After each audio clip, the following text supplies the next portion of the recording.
Okay. I'm going to start reading a new book. Sorry, I'm still in this same outfit. I just really got into reading on camera, and reading out loud. So I am going to start this new book called All These Bodies. I'll read the back of the books just in case you don't know what it is, which I would not think that you would be clicking on this not knowing what it is, but anyway. The summer of 1958, a series of gruesome murders sweeps the Midwest. The victim drained entirely of blood. A 15-year-old girl is arrested. Sometimes the truth is as hard to believe as it is to find. I don't really have a whole lot of time right now. So I'll only be reading like chapter 1 or chapter 2, depends on how long it takes me. But here we go. Chapter 1, May 1st, 1959. In the summer of 1958, the murders that would come to be known as the Bloodless murders, or the Dracula murders, swept through the Midwest, beginning in Nebraska and sawing through Iowa and Wisconsin before turning back to my hometown of Black Deer Falls, Minnesota. Before it was over, the murders would claim the lives of 17 people of different ages and backgrounds. All would be discovered with similar wounds, their throats slit or their wrists cut. A few sustained deep cuts to the inner thigh. Each of the victims died from blood loss, yet each of the crime scenes was suspiciously clean of blood. Bloodless. By the end of August, the murders that tracked eastward closer and closer to the Minnesota border. We'd been following the trail in the papers, marking each new victim on the map. When those 2 college kids were found killed in an abandoned house outside of Madison, Wisconsin, it was like a sigh of relief. It was terrible what had happened to those kids. Richard Covey and Stacy Lee Brandberg had been their names. They'd been graduate students and engaged to be married. We were sorry that it had happened to them, that it had happened at all. But at least they'd been all the way over in Madison. The murders had passed us by, Minnesota had been spared, and whoever had done it, and however they had done it, they were probably most of the way up to Canada. Black Deer Falls is only 170 miles from the Canadian border back in the other direction. There was no reason for the killers to turn around to cross another state line. We thought we were safe. And then on the night of September 18th, the murder spree that had held the country in its thrall for the entire month of August ended here when it claimed the lives of Bob and Sarah Carlson and their son Stephen. The only perpetrator in the murder spree to be found would be apprehended that night, a 15-year-old girl named Marie Catherine Hale. She was found standing in the middle of the Carlsons' bodies, which, like all the others, had been drained of blood. But unlike all of the others, we knew where the blood had gone. Marie Hale was covered in it from head to toe. It was the story of a century, the story of a lifetime. It should have happened in Chicago or New York and been handled by cops and reporters who had seen it all before, the guys in movies ducking past speeding cars, hats pulled down and collars up against the rain. A short silver pistol tucked up his sleeve and a cigarette burned down to his knuckles. It should have happened there and been handled by them. Not in rural Minnesota where nothing ever happened but more of the same, and not handled by my dad and our near-retirement public defender. Not handled, unbelievably, by me. Michael Jensen, 17-year-old nobody from nowhere, who wanted to be a journalist someday but hadn't gotten further than delivering papers. Unqualified, untestified, take your pick of descriptors that mean a kid is in over his head. But sometimes the story chooses the writer, not the other way around. Or so says my mentor, Matt McBride. He's the editor of our local Black Deer Falls Star. And in this case, it's especially true. Marie Catherine Hale chose me to tell her story. Me to hear it, when she could have had anyone, and I mean anyone. Edward R. Murrow himself would have made the flight out. So this is that story. Her story taken down in the pages that follow. When we found her that night in the middle of all those bodies, I didn't know who she was. I thought she was a victim. Then I thought she was a monster. I thought her innocent. I thought her guilty. By the time she was finished, what she told me would change the way I thought, not just about her, but about the truth. Tell the truth and shame the devil. I always thought that would be easy. But what do you do when the truth that you're faced with also happens to be impossible? Chapter 2. The Night of the Murders. The night that the Carlsons were killed, I was over at my best friend Percy's place. It was a warmish night for September, and we'd gone out to their falling down barn so Percy could grab a smoke without catching a glare from his stepmom, Janie. So, what do you want to do? Percy asked. Then he answered his own question as he stamped out his ashes to make sure he wouldn't start a fire in the old hay. Not much to do. Never much to do, I said. I turned around in the barn and picked through one of his dad's piles of junk. Beats doing homework. I guess. I held up what looked to be a very old and half-empty can of motor oil. Where does your dad get all this stuff? Wherever he can, Percy replied. Most of the barn was full of junk that Percy's dad, Mo, had picked up at auctions or off the side of the road or taken off the hands of neighbors. Everyone in town knew that if you had garbage, you took it to Mo Valentine before you took it to the dump. The Valentine house was a farmhouse, like most others that sat outside town. But it wasn't a farm. It hadn't been a farm in a long time, though they did have one cornfield rented out for someone else to till. The rest had been sold off or turned to swamp or let go back to forest that was made for good deer and squirrel hunting. I swear he's got some kind of disease, Percy said, that makes him see worth where there isn't any. Like a fool's gold disease? Yeah, exactly. My old man has fool's gold disease.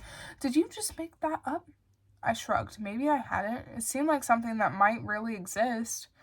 I stuck my head out through the door and looked at the house. Janie was still up. I could see her sitting in the living room, paging through a magazine. I wanted to go back inside. Janie was nice and even pretty, but Percy hadn't warmed up. She was Mo's third wife, which meant he'd had 2 more wives than most any man in town. And Percy's heart was rough. Now, when it came to mothers, after his own ran off and another had divorced Mo and moved across town to pretend like the Valentines had never existed. You asked anybody to homecoming yet? Percy asked. I heard Joy Davis said she wouldn't mind going with a certain Seraph's son. How'd you hear that? Or did you just ask her for me? He grinned. Thanks, Perce, but I can get my own dates. It hasn't looked like it lately. And now that Carol's stepping out with John Murphy. What does that matter? John Murphy is a senior. He's a football captain. Now that he's got your old girl, you've got to... Why do I have to? I asked. It's not like I can do any better than Carol anyway. Carol Liefengrat and I dated almost 3 months last spring. She was a dream girl. Long blonde hair, red lips, long-legged and tall, and dating me was a calculated move. Going out with the respectable sheriff's son was a good way to ease her reverend father into the idea of dating altogether. I wasn't surprised when she ended things just before summer. She's a cheerleader now, I said. So who am I supposed to date to compete? The head cheerleader? Percy came out of his pile red-faced. Rebecca Knox had just made head cheerleader, and Percy had been in love with Rebecca Knox since the 4th grade. We'd better get you home, he said, before you say something you'll regret about the future Mrs. Valentine. I chuckled, but as he snuffed out his smoke, Mo showed up at the door of the barn with their 2 black Labradors. You boys come out to the truck, he looked at me. You boys come on out to the truck. He looked at me. Your mother just called and said your dad and the boys needed help out at the Carlson farm. My dad? I asked as we followed him out into the dark. We got into his pickup, and he whistled for the dogs to jump into the back. What's happening? Percy asked. Why are we bringing Penella and Lulabelle? Petunia. Oh, my lord. She said to bring the dogs. She said they were asking everyone to. Percy and I looked at each other. The last of the Bloodless murders had been 3 weeks ago to the day, long enough for people to start to relax, for the curfews to ease, for the gin-fueled posses sitting around armed on front porches to disband. It was over. That's what we thought, but Mo was spooked. He pulled out of the driveway so fast that the dogs banged against the side of the truck bed, and Percy had to remind himself to be careful. It was a 10-minute drive from the Valentine place to the Carlsons out on the County 23, and by the time we got there, we could see it was something bad. 2 cruisers were parked in the driveway with their lights on, and my dad's old pickup was parked behind those. Other guys had gotten there before us and parked along the sides of the dirt road. They'd all brought their dogs too, if they had them. I saw Paul Buenel and his dad jogging up the driveway, leading their friendly spotted mutt. Shit, Mo cursed. I should have brought leashes. Percy, find something to use. Find what to use? He asked, but we got out and looked. All we found was some old half-rotten baling twine in the bed of the truck, so we doubled it up and looped it through the girls' collars. Then we got them down and followed Mo towards the lights. I could make out the shape of his shotgun pointed at the sky. Did you notice he had a gun with him? I asked. He must have had it down by our feet, said Percy. What the hell is going on out here? We got up to the house. All the lights were on inside. Across the driveway and yard, they were all on at the neighbors as well. The war widow, Fern Thompson, lived in a tiny place so close to the Carlsons that it might have been part of the same property. There were almost a dozen of us gathered in the driveway between the 2 houses. Besides me and Percy, Paul Bluell was the only kid. The rest were fathers, and I knew them all. It looked like my mom had called them off a list from church. They were all carrying shotguns. What's going on? Percy had asked. I looked at Paul and shrugged, but he only shrugged in reply. I didn't know what it could be that would make my dad drag us out here, but he must have needed us in a hurry, or he would have called in help from the state patrol. It was chaos in the driveway. The dogs were barking, the men half shouting questions over the top of the noise. Petunia and Lulabelle were excited to see the other dogs, and I kept one hand on Lulabelle's collar, afraid that the rotten twine would snap. Someone crossed the driveway, headed towards Widow Thompson's place, and the Labrador lunged. It was Bert, one of my dad's deputies, and he was carrying a striped cat. Bert, I called, what are you doing? He ignored me and went on, and Widow Thompson met him at her door. He placed the cat in her arms. Bert was white as a sheet and looked unsteady on his legs. Like any minute, all 285 pounds of him was going to collapse onto Widow Thompson's front stoop.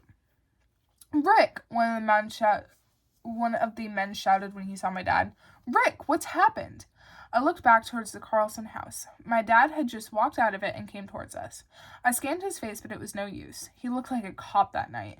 The only trace of my dad was a flicker in his eye when he saw me, like he was surprised and kind of sorry. Thank you for coming out, he said. We've got a real bad situation in there. What do you mean? Mr. Bluewell asked. Are Bob and Sarah okay, the kids? They've been murdered, my dad said. There was a long beat of quiet. A few dogs barked. Especially one near the house, a black and brown speckled hound that belonged to the Carlsons, and after a minute, Bert went over and got him and shushed him up. Those of us gathered in the driveway started to fire off questions again, and I looked at Paul Bluewell. He was crying. My mom shouldn't have called him. He was too close to Steve Carlson. But she didn't know. Listen, this is what I need, my dad said loudly. Teams of 2 and 3, armed, no exceptions. Dogs if you have them. I've called in state patrol, and there are roadblocks going up, but if the killer fled on foot, they won't have men here in time. We're the best chance. He carried us off into teams and finished with me, Percy, and Mo Valentine. He gave Mo a longer look to make sure he hadn't been drinking too much. I want you out in all directions. When you get to a neighborhood, knock on the door, but only to let them know you're out there. We don't need the whole county stumbling around in the dark. Check the creek and west towards the tree line. He pointed to Mr. Hawkins and Mr. Dawson. Mr. Hawkins had been in the army. You two check the outbuildings. Who are we looking for? Mr. Dawson asked. It looks like a Bloodless, my dad said grimly. My hand slipped off Lulabelle's collar, and Percy grabbed for her as the rest of the search party mobbed in on my father. It was impossible to imagine that what my dad said was true. That the Carlson family, Bob and Sarah, Steve, who I knew, was lying in there dead. And not only dead, but murdered by the most famous killer in the country. I stared at the windows, numb. As a hopeful future journalist, I followed the Bloodless murders in the paper that summer even more closely than anyone else. But the articles didn't satisfy me. It was the same facts, the same victims' names, the same lack of conclusions.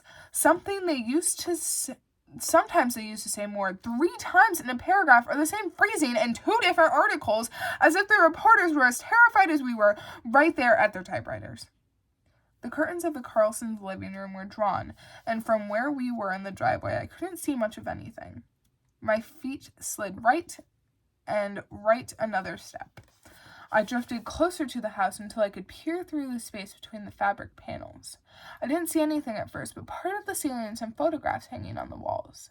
And then I saw someone standing in the middle of the room. She had her back to me and she looked wet, like she'd been swimming in her clothes through red water. I moved a little closer and saw Charlie, my dad's other deputy. He was pacing farther into the room, and he was holding a baby. He was bouncing her and kissing the top of her head, and he had one hand out like a stop sign towards the girl covered in blood, which is what I realized she was coated in. But except for that hand, he ignored her like she wasn't there at all.